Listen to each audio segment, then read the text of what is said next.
南投是咱全台湾唯一无焚化炉的县市，县政府打算要伫民间乡来起焚化炉。今仔办环评初审会议，包括地龙民众、各环保团体代表有100多人，到环评会议外口抗议来表示反对。伊是真烦恼，讲会去污染到民间乡的地味。环团人士用火炬去搬相片面顶南投县长柯淑华面，来表达因反对伫南投县民间起焚化炉，嘛言行动局表达诉求。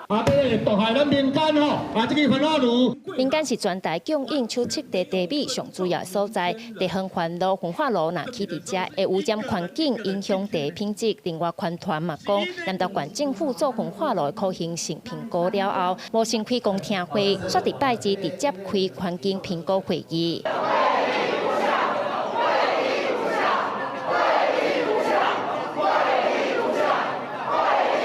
在焚化炉的对面，离焚化炉很近。这些农民他们的生计如果受到影响的话，这将来会产生很大的社会问题。要召开环境影响评估之后，2天之后才要来开公听会，所以我们觉得这个程序是颠倒的。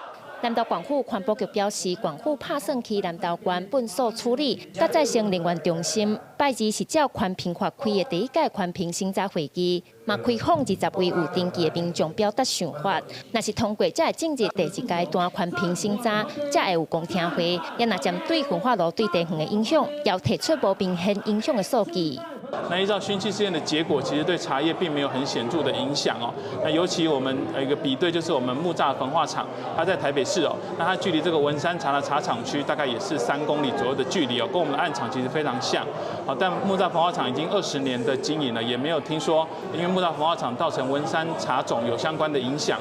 南投县府环保局强调，等进入第2阶段环评，才会做空气、水、废弃物才会污染调查，也若针对民间团体一个听诉问题。县府表示，拜四要办的是按促参法开的 BOT 案可行性公听会，2场会议无关系，绝对不是先开环评会再开公听会。记者叶平仪南投报道。